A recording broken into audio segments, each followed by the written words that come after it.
Salve galera, estamos aqui no Groselha do Raião, novo quadro do canal.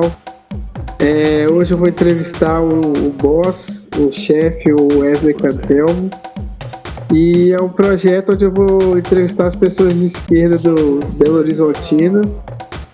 E é isso, sim, vou fazer as perguntas menos teóricas e mais cotidianas e ver o que o pessoal tem a falar sobre isso. Isso é groselha! Isso é groselha! Salve, Raião! Beleza, meu irmão? Que massa, velho! Cara, empolgadaço com esse projeto aí do Groselha no canal. Pra mim, a satisfação é enorme poder a gente abrigar isso aqui no canal, pra onde vamos, e principalmente ser o primeiro cara a trocar essa ideia nesse projeto seu aí, velho. Tô muito empolgado, curioso pra saber como é que vai ser. Manda ver, irmão. Vamos nessa. Então tá, a gente se conheceu lá em 2007, no trote. Você é meu você é meu veterano direto e me deu trote lá na economia, lá na faculdade de economia, ainda era na rua Curitiba. E quando os trotes ainda eram permitidos, né? Porque hoje em dia não tem mais trote.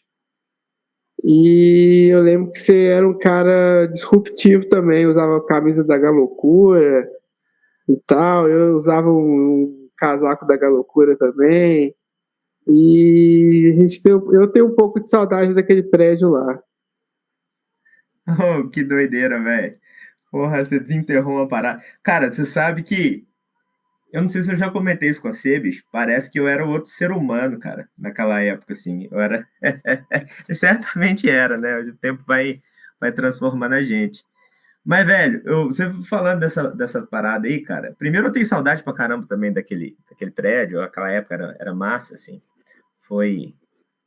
Pra mim, foi uma época muito, muito, muito, muito louca, assim, cara. Muito diferente. Eu mudei muito, e, enfim, me ensinou muita coisa. Agora, você fala dessa coisa de ser disruptivo, velho. De fato, cara, eu acho que eu nunca falei sobre isso, assim. Pra mim era um lance disruptivo tá ali, velho. Tá ligado? Porque eu vim de uma outra base, né, cara? Diferente dos amigos que a gente fez lá na faculdade. Ainda era uma época que a Universidade Federal abrigava majoritariamente pessoas de renda mais alta, né? Sim. E eu era uma das exceções ali, cara. Então, acho que isso era bem demarcado até esteticamente, né? Era um negócio louco demais. E me ensinou muito, cara, naquela época, porque para mim foi uma descoberta assim de um outro mundo, né? Um outro universo que até então eu não conhecia. Eu, cresci no Paraíso, cara, no bairro Paraíso, aqui na região leste de BH, né? E pra mim, a minha visão de playboy, inclusive, eram os caras que moravam no Santa Teresa, velho. Do outro lado da Andradas. Entendeu? E aí, na faculdade, eu descobri, cara, que tinha muita gente boa, inclusive, mas gente com uma capacidade financeira que pra mim era inimaginável, velho. E aí eu comecei... E pra mim foi importante, porque eu comecei a entender mais, assim, inclusive casando isso com a própria economia, né? Com o que eu aprendi na economia. Inclusive com o meu posicionamento que eu fui adquirindo ao longo dos anos em termos de corrente teórica dentro da economia, ela passa por isso também, velho. Porque de cara eu vi do papo furado da microeconomia, eu falei assim, meu irmão, na minha realidade não é essa aí não, velho. Sacou? Então, isso foi muito importante desde muito cedo, cara. Foi muito difícil, né, também, em alguns aspectos para mim, mas muito importante, velho, muito importante. E as festinhas eu gostava demais, velho, também, sabe? Gostava demais, cara, daquela época. Eu nunca tinha conhecido um judeu na minha vida, eu só conheci lá. 2. Eu também, velho. Eu também. Para ficar claro aqui, né? Fiz bons amigos, inclusive, que eu descobri na época lá como judeus e inclusive foi identificar, né, essa questão da causa judaica também. Óbvio que, né, vinha daquela base da história, enfim.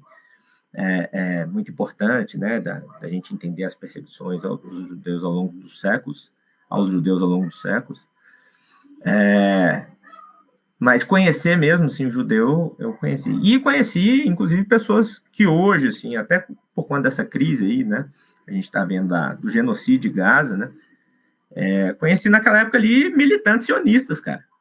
Militantes sionistas, que tive a oportunidade de fazer debates, é óbvio, ali naquele ambiente de corredor, né, mas alguns debates, e ali já também uma postura que, obviamente, ali não foi levado a debates mais profundos, né?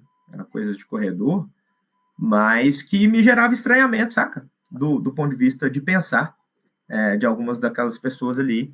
Outros não, outros pelo contrário, né? Talvez, não sei hoje o posicionamento de cada um frente ao absurdo, né, cara? Que eu acho que, assim, é uma linha de fronteira da humanidade no século XXI, é Gaza, assim, saca? É uma coisa absurda, uma coisa grotesca. Eu tenho falado o seguinte, Raya, é uma parada que me envergonha de ser humano, saca? De compartilhar a mesma espécie desse tipo de gente, assim, que tá fazendo, sionista, que tá fazendo aquele genocídio, matando o povo de Gaza, de bomba, de fome, de o caramba quatro, velho. Então, isso eu sou muito claro no meu posicionamento. Então, não sei o posicionamento desses amigos que eu fiz, né? Não tenho acompanhado, mas algumas dessas figuras, você comentou isso aí, eu naquela época eu já me gerava um estranhamento por uma posição militante que me deixava desconfortável com relação a uma certa sinalização mesmo de supremacismo, tá ligado? Que me incomodava bastante. Uhum. Que você achou da mudança do curso da Rua Curitiba para o campus? Você achou que perdeu alguma coisa? Você achou que ganhou alguma coisa? Ficou mais distante da sua casa para você ir para lá? Como é que é? Velho, na época, cara... velho, na época era moleque, né, velho? Então, tudo era festa, né, velho? Tudo era festa. E eu, assim, na época ficou longe, pra cacete. Eu morava no Paraíso, e era no centro, era bom pra mim. Às vezes eu voltava até a pé pra casa. Mas foi pra Pampulha, eu gostei também, velho. Porque, cara, a vivência do campus ali no UFMG é um negócio que eu curto muito, saca? Eu sempre gostei, assim, de estar perto da galera, estar perto dos outros cursos. Na época, eu lembro, não sei se você lembra disso, cara. Eu e o Wallace, nós inventamos, porque o curso permitia aquelas formações complementares. Sim. Nós inventamos uma formação complementar em meio ambiente. Eu nem completei ela, acho que o Wallace completou. E a gente... E ficou fácil, né, cara? De ir pro ICB, fazer a aula, para ir para outras paradas e tal. E eu sempre gostei dessa parada. Naquela época, eu me ingressei mais no movimento estudantil, não sei se você lembra disso. E quando foi pro campus, foi massa, porque ficou próximo, assim, né? Da Fafiche. galera. E não só, né, da Fafiche, mas dos outros, da própria reitoria, né, nesse ambiente institucional ali da universidade. Aprendi muito essa época. Foi curto, né, porque a gente foi em 2000, na virada de 7 para 8, né, 2007 para 8. Isso. Então, logo em 2008, do meio do ano para frente, eu comecei a trabalhar no governo, né? E aí eu saí um pouco daquela vivência ali do campus, né? Mais cotidiana. Mas eu achei massa, cara. Achei massa. E hoje eu acho que, assim, a FACE é um lugar muito massa, né? Eu continuo trabalhando lá, né? Como pesquisador, então estou sempre lá. Hoje eu moro pertinho, né? Eu moro pertinho da UFMG. Então, para mim, é uma mão na roda ser tudo aqui no campus. E eu gosto, cara. Eu gosto lá. Eu gosto muito do campus. Inclusive, eu vou com meus moleques ali naquele domingo no campus. Uma programação sempre contém uma programação legal de interação, né, com os estudantes dos cursos. Os meninos adoram. Muita coisa diferente para eles fazerem. Eu gosto aqui, cara. Eu corro, velho. Dentro do campus, ali é cheio de trilha, né? E tem uma galera que treina mountain bike lá, velho, e de bike, e eu fico lá atrapalhando eles, correndo no meio da trilha deles. De vez em quando eu topo com as bicicletas lá e eu corro. E é legal com a variação assim, de terreno, massa e umas trilhas fechadas assim, no meio da mata. Muito, muito legal lá. Sim. Bom, vamos lá então. A gente está num momento do Brasil que está polarizado, a gente sabe, mas que não são dois lados opostos, né? Nós temos a extrema direita e tal, e nós não temos uma extrema esquerda, a gente tem uma centro-esquerda. Mas o pessoal gosta de falar que a esquerda é não sei o quê, não sei o que lá, não sei o que lá.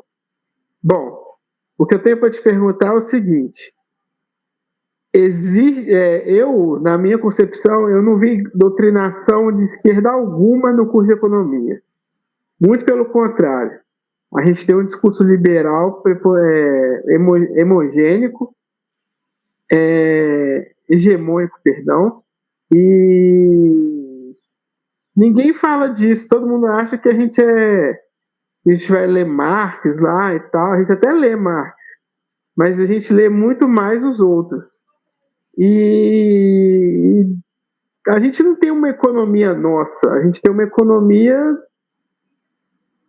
liberal, a maior parte dela tem microeconomia até 4, de macroeconomia a gente só tem uma macroeconomia heterodoxa. Eu queria que você falasse para mim qual que é a sua visão disso. Pô, massa demais essa pergunta, Rayão, porque é o seguinte, cara. Primeiro, assim, um ambiente polarizado, velho, cara, assim, ela é polarizada no seguinte sentido, né? E com algumas ressalvas que eu gosto de fazer. Tem os fascistas, extremistas de direita e tem o resto, velho. Saca? Então, assim, agora, a crítica que eu faço, só para abordar esse tema um pouquinho, é que tem muita gente da esquerda, e eu até acredito que tem uma esquerda, sabe, Ryan? Assim, não hegemônica dentro do campo, vamos dizer assim, progressista, mais amplo. Não é hegemônica nem a pau. Ela é minoritária, apesar de ter gente aí conseguindo fazer um barulho um pouco maior. E a própria campo progressista é muito tomado. Vai entrar nesse assunto que você disse aí, inclusive da economia, né? E da suposta doutrinação de esquerda, da formação, porque ao contrário, né, cara? Boa parte da esquerda, inclusive, que se diz esquerda, é bastante tomada por um raciocínio neoliberal, eu diria, né? Por uma influência neoliberal forte, que a gente explorará um pouquinho daqui a pouco. Mas, cara, portanto, eu acho que é o seguinte, cara, muitas vezes o campo progressista acha que do lado de cá, da, entre aspas, democracia, tem um grupo amplo, né, inclusive que suscita aí uma possibilidade de uma frente ampla contra a extrema-direita e tal. Eu acho que esse campo é muito menos amplo do que muita gente imagina, saca? Então, naquela proposta de tentar isolar a extrema-direita, não sei não. Eu acho que quem está sendo isolado é a esquerda, porque o que une esse campo da direita, que envolve a extrema-direita, é justamente os interesses regidos aí por essa ótica neoliberal e pela possibilidade de fazer o Estado um instrumento de ganhos particulares aí, de grupos empresariais, de lobistas, etc. Pô, cara, mas voltando no lance da economia, eu concordo demais com você, velho. Eu acho o seguinte, inclusive, nós fizemos, assim, eu e o Ryan estudamos no curso da UFMG, né? Eu diria que ainda é um curso privilegiado, que pelo tudo que eu conheço hoje, assim, do debate econômico, e eu tenho acompanhado muito essa questão das formações também, principalmente depois que eu entrei para o Corecon, né? Então eu tenho acesso a outras entidades, né, de cursos de economia no Brasil. O curso da UFMG é um curso privilegiado, cara, um curso bastante plural e que nos apresenta muita coisa diferente.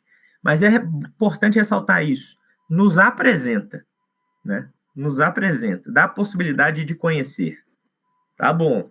Eu gostaria de ter me aprofundado já na graduação em diversas leituras interpretações sobre economia que a gente não teve oportunidade, né? E eu acho isso um erro. E acho que há uma influência, inclusive norte-americana, uma definição política de currículos que ela precisa em algum momento ser quebrada, né? Então, isso que o Ryan falou não tem nada, pelo contrário, né? A gente tem uma carga enorme de uma economia que é a economia neoclássica, né? De viés filosófico liberal, né? Com pressupostos muito questionáveis, bastante questionáveis do ponto de vista filosófico, para dizer o mínimo. Eu não tenho muita. Eu sou meio cara de pau para falar isso, eu posso tomar uma pancada, mas eu diria que a economia neoclássica é uma forma de pseudociência, inclusive. Sim, e que se dane. Para mim porque os pressupostos são assim, risíveis. E, cara, eu sinto falta, porque um cara faz um curso de economia, mesmo um curso bom como o do UFMG, que apresenta muita coisa, ele vai ver muita base heterodoxa europeia, né? Então, e norte-americana. Então, por exemplo, o curso Macroeconomia Heterodoxa é um curso de Keynes, ok, importantíssimo, mas é limitado dentro de uma discussão mais ampla. A gente tem uma linha de economia política, ok, a gente lê o Marx, lê bem Marx, né?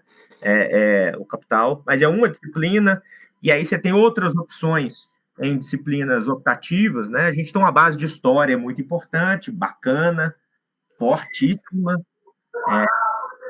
decisiva, eu diria, no curso da UFMG.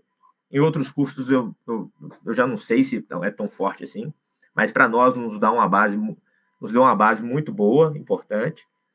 Mas, por exemplo, a gente não leu, a gente leu teorias de desenvolvimento muito sob influência também liberal, né? As teorias de desenvolvimento europeias e norte-americanas, né? E vê muito pouco, por exemplo, não vê com profundidade numa disciplina obrigatória o estruturalismo latino-americano, né? Toda a influência de autores que deveriam ser lidos e bastante aprofundados, estudados, como Celso Furtado, né? Isso não tem na carga obrigatória, né, de leitura no curso de economia, mesmo da UFMG. Tem nas disciplinas optativas, muita opção, né, que ainda é fornecida aí na nossa época foi, né? Hoje eu acho que ainda continua sendo, por diversos professores, mas a gente sofre muito essa influência estrangeira, né, no curso de economia. Enfim, eu acho isso um problema. Então, assim, a doutrinação é o contrário. Se pega um cara desavisado, ele sai aí sem problematizar aquilo que ele está aprendendo, sem, né, enfim, e sem instrumentos para pensar a realidade. Eu acho que isso tem culminado, inclusive, assim, até na produção acadêmica da economia. Eu falo isso das pós-graduações também. Cada vez mais, né, os pesquisadores têm se especializado e perdido aquela perspectiva de olhar para a totalidade, né, para a realidade enquanto totalidade. Então, e aqueles que fazem isso são colocados também em ambientes bastante periféricos do meio acadêmico, parecendo uma especialidade, né, como se fosse uma coisa muito vinculada ali, economia política muito nichada, história econômica muito nichada, quando, na verdade, são instrumentos para olhar para a totalidade, para olhar o contemporâneo, né, o problema contemporâneo. Eu tenho até optado, Ryan, para te falar a verdade, escrever mais assim, artigos de opinião, usando essa instrumentação, esses instrumentos que eu tenho de análise, do que escrever artigos acadêmicos, porque acho que fazem mais diferença, no final das contas. E muita dependência, né, cara, de modelos econométricos, que tem sua importância, eu não nego isso. Capacidade analítica são exercícios, muitas vezes, importantes para a gente ter uma capacidade adicional, principalmente de leitura ali de conjuntura, de curto prazo, de análise de números, né, dos dados que a gente tem disponível sobre as realidades brasileiras, das economias também do mundo. Mas eu tenho notado isso, uma perda de capacidade de análise mais profunda, sabe, categórica ali, com rigor teórico conceitual. Então, é o contrário, velho, né? A doutrinação está do lado de lá. A gente era ler mais Marx, ler mais autores latino-americanos, autores brasileiros. fazer cruzamentos da economia com as outras ciências sociais, né, com a própria ciência social e com as ciências políticas e de seus diversos campos, com a geografia, né? Eu mesmo fui um cara que fui procurar isso, né? Fiz o mestrado na geografia por conta disso. E para mim foi sabe aquela coisa do open your mind, assim? Para mim, quando eu fui para a geografia, foi incrível, velho. E voltei para o doutorado na economia para fazer uma tese bem diferentona, né? Para a economia. Mas por conta disso, cara, de abertura de campo de visão, né? Então, eu concordo com você, velho. Eu acho que doutrinação não tem, nem a pau, e em curso nenhum, e deveria ter uma carga mais, assim, de conhecimento crítico, sabe? De literatura crítica, como parte do currículo obrigatório mesmo dos cursos. Sim. E o papel que o economista se coloca diante da sociedade é um papel muito esquisito, né, cara? Igual eu fui conversar com o Rubens, outro amigo nosso também, lá do CAOL, e o Rubens falou, o economista não sabe nada e dá pitaco de tudo, né? Cara, eu fico invocado com isso, inclusive. Sabe onde eu vejo isso pra caramba? Inclusive, os profissionais da área reclamam muito disso. Na educação, cara. Que me desculpem os nossos colegas aí, que são da economia da educação, mas, porra, galera, vacilo demais. Primeiro porque, assim, a galera pedagogo fala isso, cara, que hoje a política educacional é controlada por economistas e por métricas que vêm importadas aí do exterior também, e que esvaziam completamente o debate pedagógico, cara. O debate pedagógico, em termos de estrutura pedagógica, saca? Em termos de proposta, de concepção, inclusive esvaziando os grandes debates pedagógicos que a gente teve no século XX, né? De grandes escolas, né? Tem lá a escola soviética, enfim, escola aqui latino-americana, Anísio Teixeira, e, enfim, Paulo Freire, e por aí vai. Tudo isso está sendo esvaziado, cara, por uma cartilha muito bem condensada, que os economistas é isso que eles sabem fazer, pegam lá métricas, pipipi, reúne dado, roda, parará, e foi, entendeu? Então, é uma crítica muito forte, cara, a atuação da economia. E eu concordo totalmente, cara. Eu acho que... e isso é também resultado, Raia, desse empobrecimento da capacidade mais contemporânea do economista de se colocar como um intelectual capaz de analisar a totalidade, né? A realidade enquanto totalidade.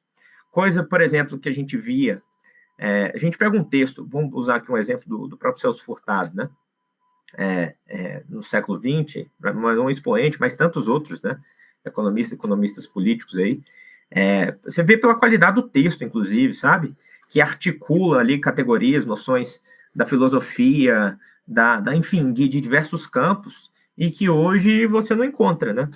Na maior parte das produções acadêmicas e mesmo nas opiniões aí dos economistas. Aí. Posso estar arrumando aí inimigos aí da categoria, mas é o que eu acho, sabe? É o que eu acho. É óbvio, eu me coloco dentro dessa crítica também.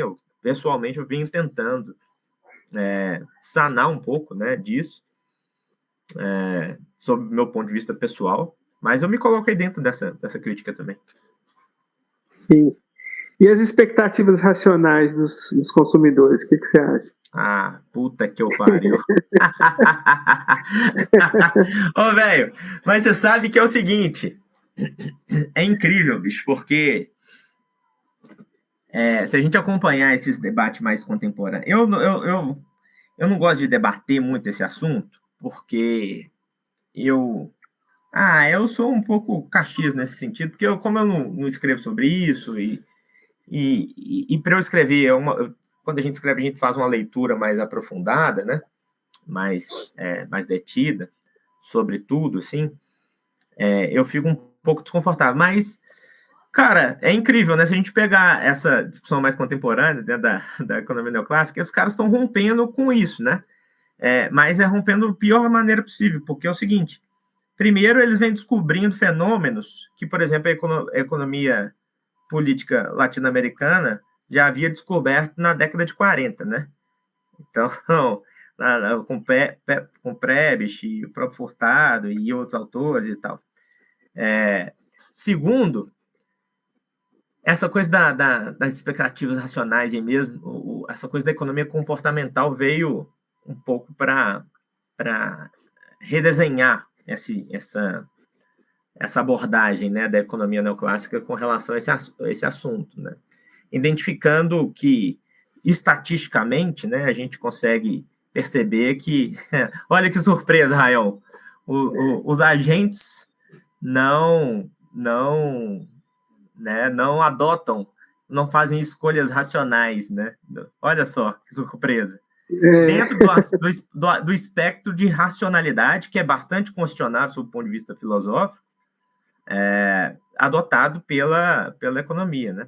Na verdade, é uma racionalidade a partir de uma construção matemática, né? Tem lá os seus quesitos, né?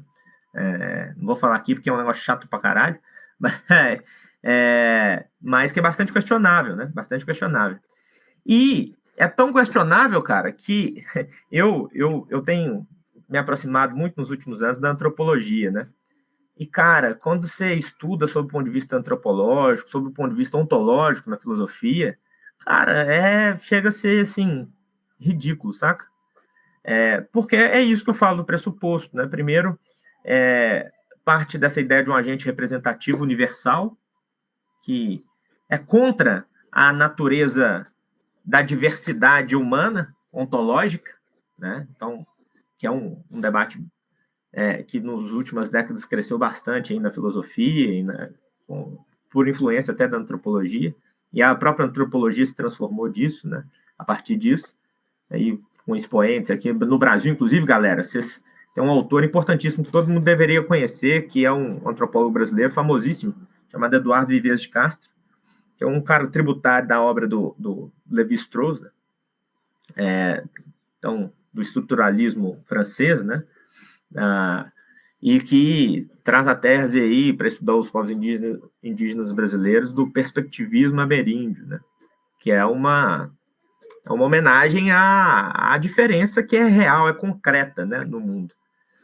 E, enfim, aí a gente olha para a economia falando da racionalidade do agente representativo universal, né, do homos econômicos, de maximidade nas suas escolhas. Aí vem outras coisas que estão somando a essa crítica, que é um pouco desses estudos das neurociências, né, também. E aí é um campo, cara, que eu não domino, eu tenho lido alguma coisa e tal, mas que algumas coisas partem, inclusive, de tentativas de explicação a partir dos pressupostos da economia, o que mostra essa influência muito forte da economia nas ciências sociais, de um modo geral, e inclusive até fora das ciências sociais, nas neurociências, mas que, à medida que esbarra nas limitações desses pressupostos, vão identificando, na medida que se estuda o cérebro humano, a gente vai identificando que os cérebros são cérebros, né? Eu tenho gostado muito, inclusive, das falas, eu estou lendo um livro do Nicoleles, que me impactou muito sobre isso, que é o verdadeiro criador de tudo, né? Outras coisas dele também tem lido, mas que mostram que isso precisa ser deixado de lado, assim, o quanto antes, sabe? Essa bobagem. E porque é bobagem mesmo. Você estava me falando que você fez parte do movimento estudantil. Eu não me lembro dessa parte. Dá uma palhinha pra gente aí, como é que foi sua história no movimento estudantil? Ô, velho, foi louco demais, cara, o movimento estudantil. Cara, eu nunca fui filiado naquela época a uma corrente específica, assim, mesmo assim, sou parte de uma corrente e tal. O que aconteceu foi que eu entrei em 2007, 2006, sei lá quando, 2007, não lembro mais. Acho que foi 2007. Acho que eu entrei no curso em 2006, no segundo período. Né? Logo em 2007, no início, eu entrei para o DA Face, né?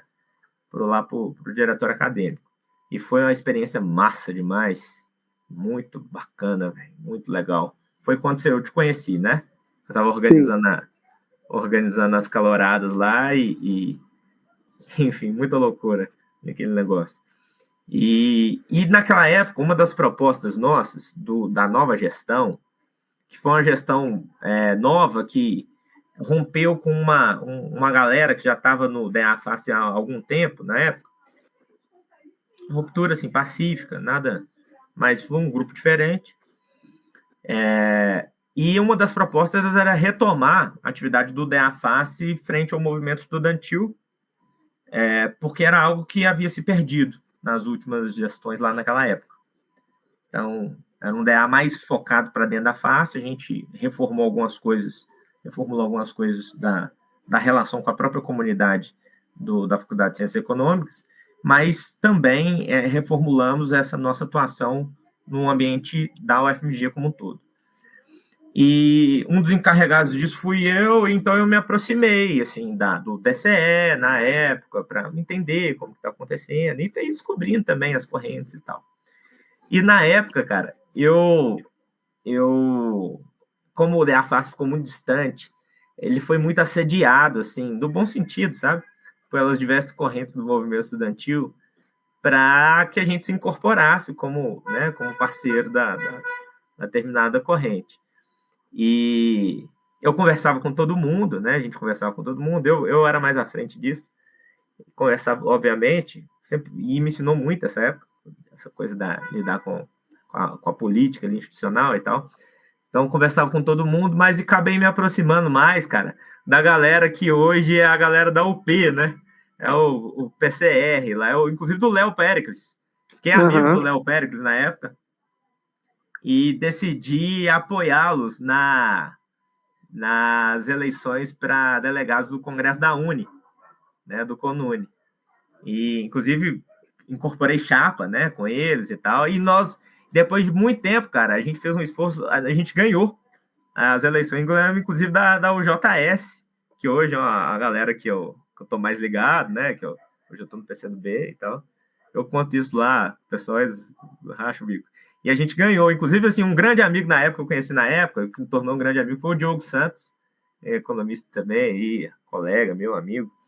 E toda uma turma que é hoje camarada aí, mas na época era adversário para esse fim objetivo, mas eu conversava com todo mundo.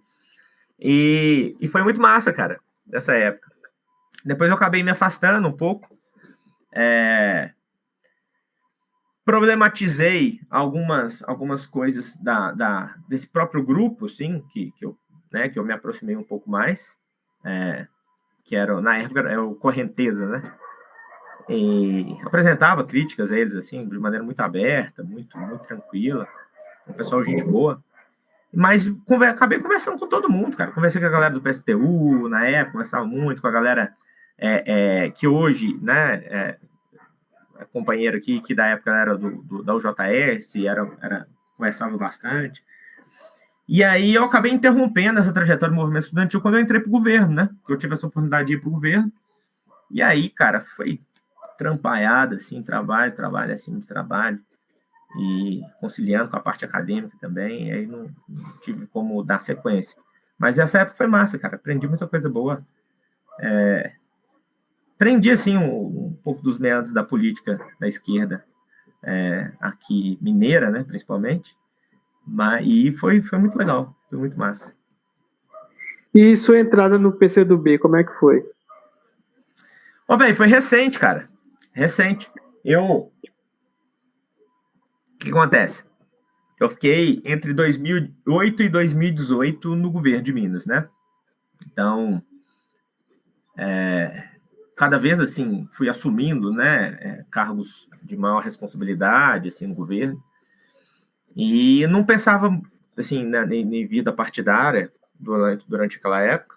Até porque era complicado, porque entrei em 2008, então eu trabalhei durante 6 anos no governo do PSDB e depois mais 4 anos no governo do PT, né, o governo Pimentel. Uhum. E quando eu optei por sair do governo, cara, eu saí junto com o Pimentel, eu me tornei empresário, né, desse ramo de consultoria, estava fazendo doutorado, já estava fazendo doutorado, e fui trabalhar com várias outras coisas e tal. Mas, cara, eu considerei, primeiro, assim, uma necessidade de reaproximar do universo da política como uma pessoa de esquerda. Então, tá mais próximo, assim, de um movimento organizado, até pelo momento que o país vivia, né? Já em 2019, primeiro ano do governo Bolsonaro. Então, eu vi essa necessidade de eu me organizar, de eu estar próximo de uma vida política organizada. E, ao mesmo tempo, cara, eu considerava e continuo considerando que eu acumulei muita experiência, cara, de estar num ambiente governamental, sabe?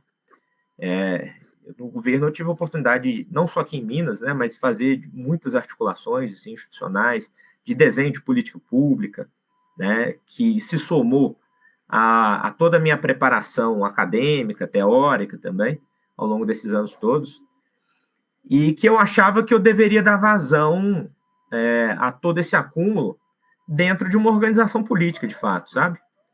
Inclusive me colocando como uma pessoa a serviço de um tipo de organização política.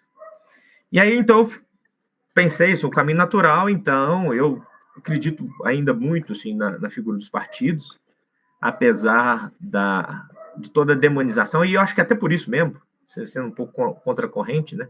Uma certa demonização dos partidos que o Brasil passou, né? Principalmente por influência aí desse projeto político de extrema-direita, de Operação Lava Jato e tudo. Então, eu fiz questão, assim, eu preciso entrar num partido político. Uma pessoa de esquerda, eu então fiquei me pensando, né, assim, qual partido que seria... que eu estaria mais à vontade, assim, sabe? Para atuar e para ter liberdade para atuar, para me colocar. Eu conheci muita gente do PT, continuo conhecendo, né? Bastante gente do PT, muitos amigos, inclusive, no PT, mas por algum motivo eu não me via assim dentro do PT, sabe? Não me via. Eu não tenho nem muita explicação racional para isso, mas eu nunca tive vontade de estar afiliado ao PT. E eu estudei então, o PCdoB é um partido que eu sempre gostei, achei interessante, assim, algumas posturas, apesar de algumas críticas que o partido sofreu nas últimas décadas também, muitas delas também atreladas à proximidade, né, do partido com o PT. Mas eu já conheci algumas pessoas interessantes. Conheci o Diogo, é um cara que eu fui me aproximando ao longo dos anos. O Diogo tinha acabado de começar o mestrado na economia quando eu comecei o doutorado. Então foi um cara que eu me reaproximei. No governo eu conheci o Adson Ribeiro, também que é o presidente estadual do PCdoB, Minas. E logo em seguida a gente fez uma conversa, eles me apresentaram, principalmente a Jô Moraes. E a gente começou a conversar e tudo. E eu vi um ambiente muito legal, cara. Muito massa, assim, das primeiras conversas que eu tive. E eu então me aproximei do PCdoB ainda informalmente, assim, ajudando a construir uma pauta, um programa do PCdoB para Minas Gerais, para Belo Horizonte, dentro de alguns temas que eu considerava críticos, assim, importantes. E foi criando uma simbiose ali, cara, uma relação de proximidade, até o momento que eu falei, vou me filiar, cara. E aí me filiei, hoje eu sou membro, né, do comitê municipal, tenho contribuído bastante, né, com pelo menos assim, dentro do que eu consigo, com a vida partidária, assim, principalmente no que diz respeito à construção de programa, né, e a gente está fazendo uma ampla discussão agora de um programa do partido para Minas Gerais, para retomada de um projeto de desenvolvimento para Minas, e tem sido interessante, cara, uma experiência interessante, descobrir muita gente boa, cara, um pessoal, eu diria mais velha guarda, assim, mas, porra, que pessoal bacana, velho, que pessoal interessante, assim, intelectualmente, politicamente, sabe? Uma juventude também interessante, bastante interessante, uma turma aguerrida, animada, que eu tenho tentado, inclusive, fazer muita articulação até para contribuir nessa formação, né, política dessa juventude, trazendo temas que eu acho, sabe, essa visão que eu estava falando, né, de totalidade, assim, com relação à realidade brasileira. E foi isso. Eu me filiei, se eu não me engano, em 2022, 2023. Então, assim, tem pouco tempo. Mas tem sido uma experiência legal, cara. Experiência legal. Até surpreendentemente boa do ponto de vista do ambiente que eu encontrei interno dentro do partido. Muita gente bacana, muita gente legal. É um partido que sofreu muito nos últimos anos e que se reduziu bastante, né, em função de tudo, cara, de todo esse ataque à esquerda, a essa ascensão da extrema-direita anticomunista, né? Então, um partido que está se reencontrando, inclusive na sua capacidade de comunicar com a população e de agregar, né, novos quadros, mas é também um partido bastante respeitado, né, no ambiente político brasileiro, assim, institucional. Partido que dialoga bem. Eu tenho gostado bem, cara. É uma experiência muito enriquecedora para mim. Tem sido nesses últimos anos. Óbvio que a gente sempre fica com aquele anseio, né, cara, de fazer mais e de ver as coisas acontecendo e tal. Sempre tem discussões internas acaloradas com relação a determinadas conduções, né, de assuntos específicos, mas até isso tem sido positivo, cara, porque é um ambiente de fato. Falando aqui com relação ao que eu vejo em Belo Horizonte, em Minas Gerais, e da nossa relação com o restante do Brasil, dentro do partido, tem sido muito bom, muito positivo. Agora a polêmica. É o seguinte, tem nossos amigos youtubers de esquerda que estão tentando reabilitar uma espécie de esquerda do século XX, tentando reabilitar grandes ícones e etc e tal. E o seu partido, pelo que eu posso perceber e tal, tem o, vamos dizer assim, não sei se culto é uma palavra muito forte, mas é o partido de orientação stalinista. O que você acha disso? Você acha que é certo reabilitar Stalin? Ou é ficar na crítica trotskista o tempo todo, que eu acho que não leva a lugar nenhum? Mas o que você acha de futuro da esquerda? Vou fazer a pergunta como se você fosse o Safatli. O que você acha do futuro da esquerda? Olha, velho, primeiro é o seguinte, do ponto de vista pessoal, eu sou uma pessoa que eu não sou muito ligado nesse debate, não, sabe? Eu acho ele meio inócuo, assim. Não do ponto de vista do futuro da esquerda. Eu falo do ponto de vista da discussão com relação a determinados símbolos e etc. Pessoalmente, tá? Eu diria que eu sou não é nem que não sou muito ligado, porque eu sou um tanto relapso com isso, até. Pessoalmente, eu não sou uma pessoa que me debruço nesse debate. Agora, o que eu tenho observado, aí tem muita coisinha aí, cara, na sua pergunta, que eu acho que é massa, que vale a pena abordar. O que eu tenho percebido é o seguinte. Primeiro, com relação a esses símbolos, né? Sem ainda entrar no mérito assim, de como eu tenho lido a atuação dessa esquerda brasileira na internet, principalmente. Essa coisa da reabilitação dos símbolos, eu acho que é uma simplificação de quem faz a crítica, sabe? É óbvio que você vai ter militantes, principalmente uma turma mais jovem, pode ser, que ainda está construindo o seu pensamento, que pode levar a coisa para uma construção mais imagética, uma construção mais simbólica e tal, que merece crítica. Eu acho que, inclusive, internamente, a gente precisa auxiliar nesse aspecto, né, para dar mais profundidade para as coisas. Agora, o que eu vejo, enquanto movimento mais intelectual, que está ligado a esses partidos, e aí eu acho que é um movimento importante, é na verdade, nem de uma reabilitação, mas é de uma problematização das interpretações que se tornaram hegemônicas, né? A partir daquilo que a história e a história do pensamento precisa fazer, né? Que é revisitar documentos, revisitar as grandes interpretações, acumular novos elementos para análise, né, historiográfica, e assim refinar a análise com relação a determinados momentos, né, de hegemonia institucional, seja na União Soviética, seja dos movimentos de libertação africanos, enfim, e identificar os fatores, né, que trazem possibilidades de novas interpretações. Isso tem que ser feito sempre, para qualquer assunto, né? A história é isso, né? Construir a historiografia é isso, é procurar novos elementos. A história nunca vai estar pronta, nunca vai estar completa, né? Ela sempre também vai estar em disputa. Então, eu acho isso extremamente natural. E a gente pega essa figura do Stalin, né?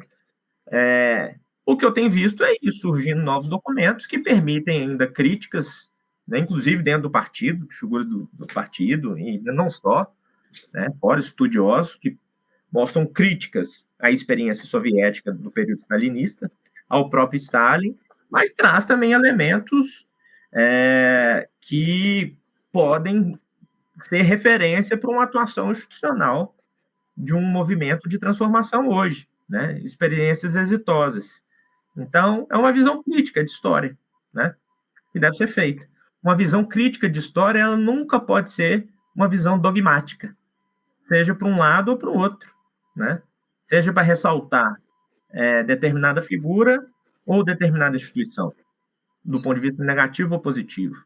Né? A visão crítica é a visão que vai na concretude, né? Então, acho extremamente necessário estudar a história soviética, estudar a figura do Stalin, estudar a figura das outras lideranças, estudar o arcabouço institucional daquela experiência, assim como é importante também fazer isso com relação à experiência chinesa, a figura de Mao Zedong, né?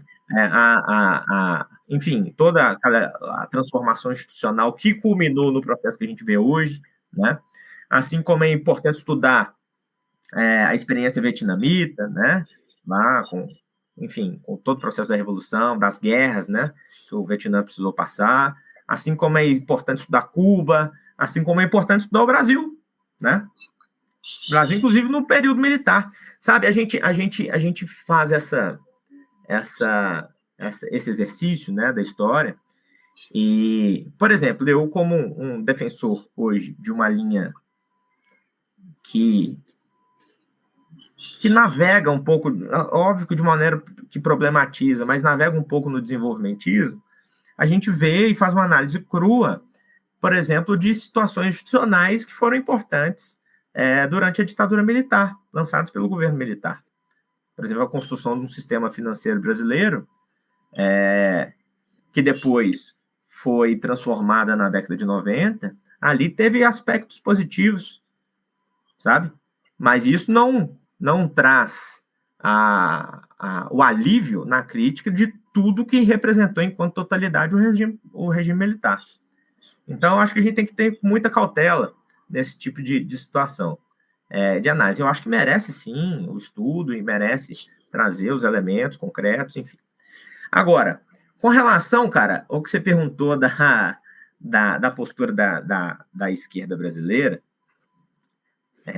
e dessa nova esquerda, né, que tem crescido bastante na internet, cara, eu vou te ser sincero, uma parada muito sincera, eu não sei, a gente tem discutido isso pouco aqui lá no PCdoB, pelo menos aqui em BH, eu fui secretário de comunicação do partido nesse último período, então eu tentei trazer algumas inovações também, assim, dentro da nossa capacidade, né, que ainda precisa melhorar bastante.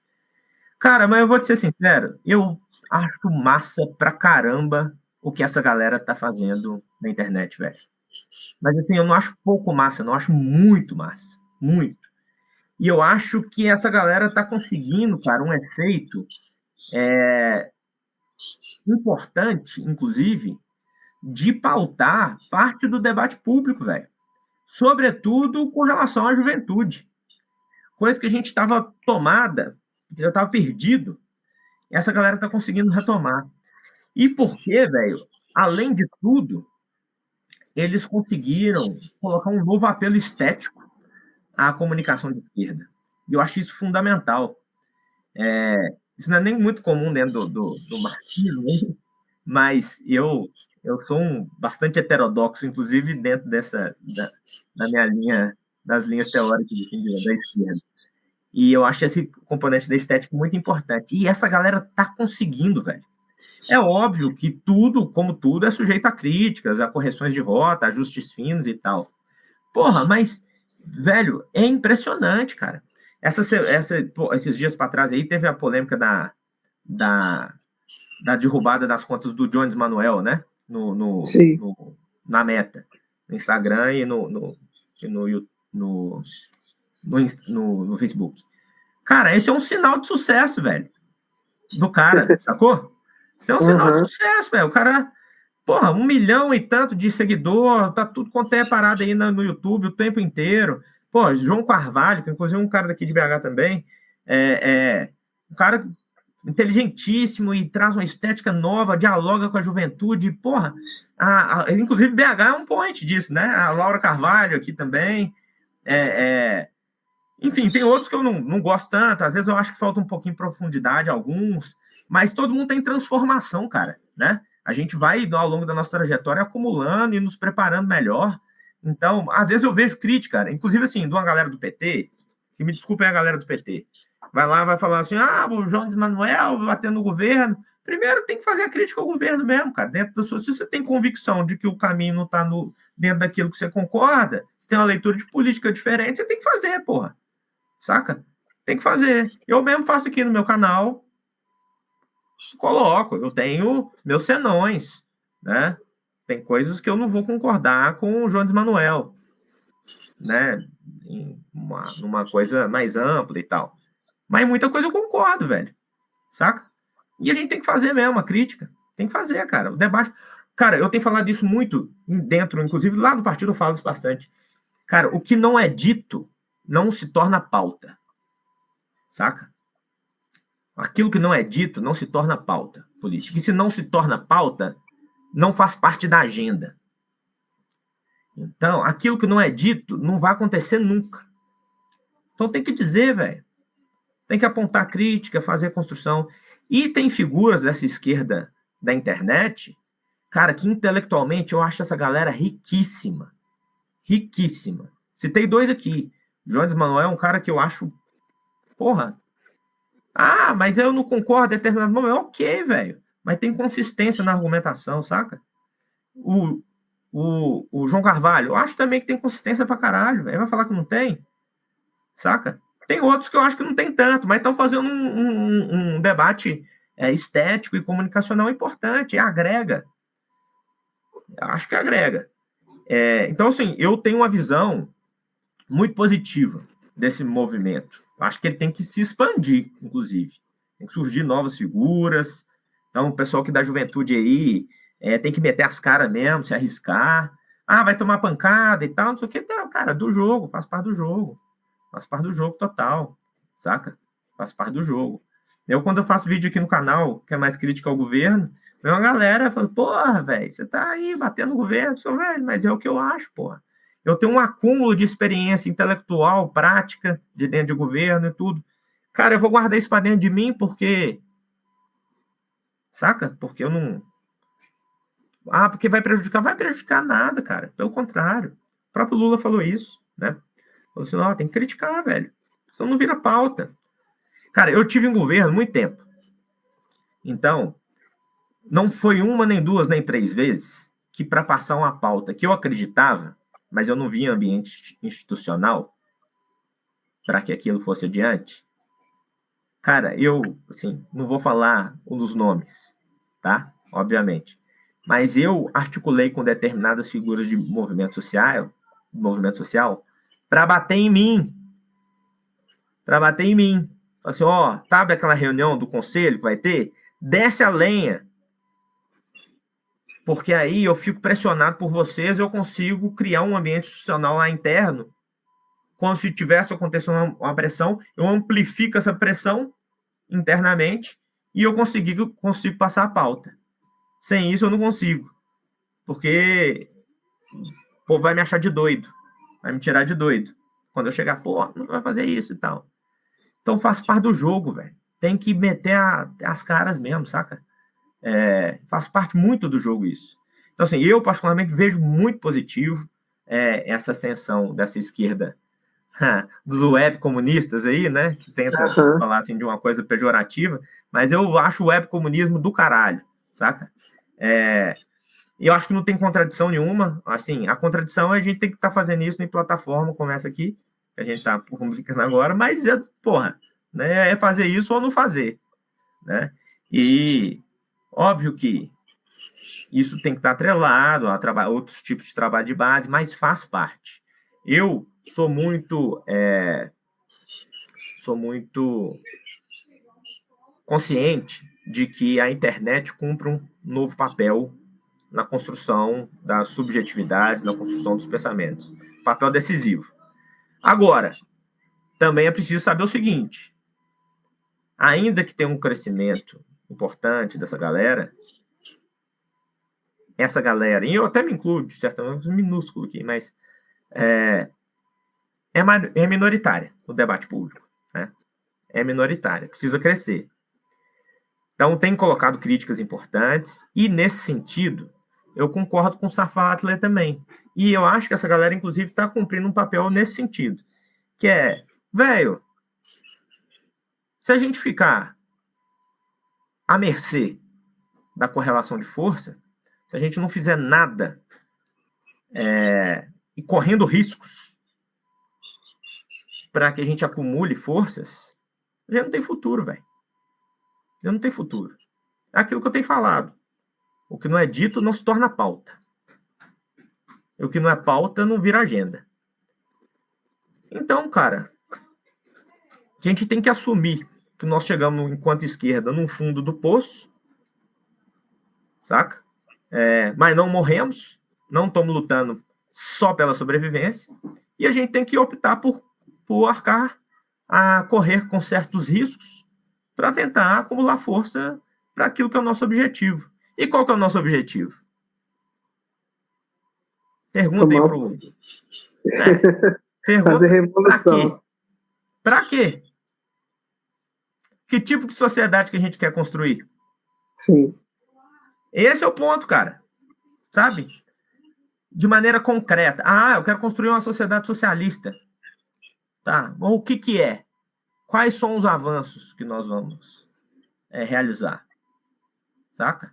A esquerda perdeu essa capacidade imaginativa de maneira ampla, né? Óbvio que tem figuras aí com essa capacidade.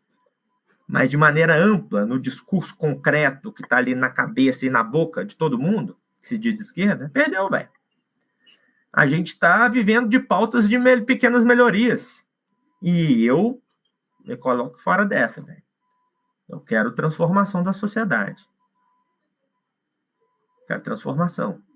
Eu almejo um país que consiga segurar o tranco de agressões externas, como essa que a gente está vendo agora com os Estados Unidos, saca?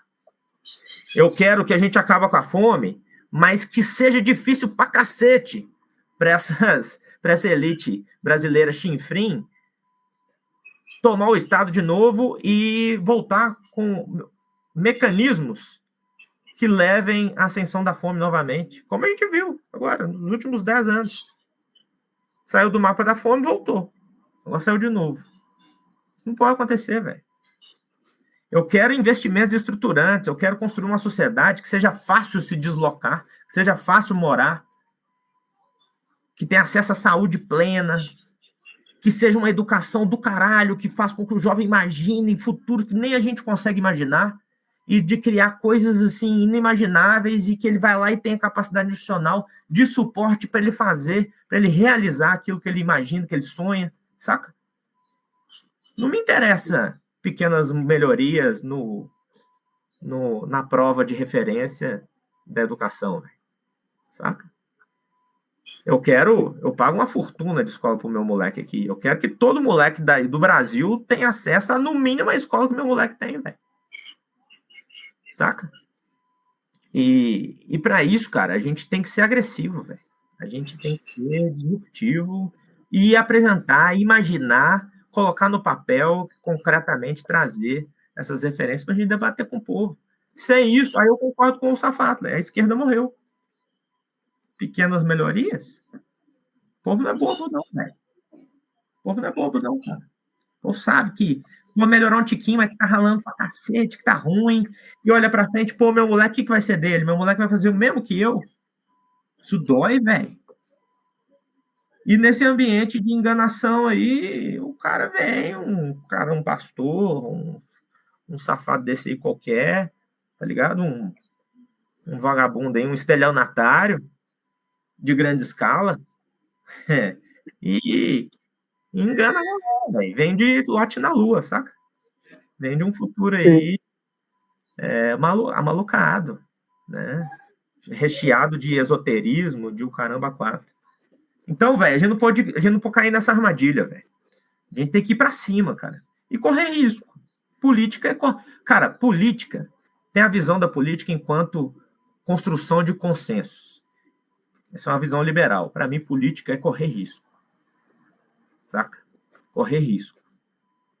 É propor uma agenda, buscar materializar essa agenda e estar preparado para o tranco que vem das forças em contraposição. Para mim, política é isso, velho. Porque ninguém quer entregar a paçoca.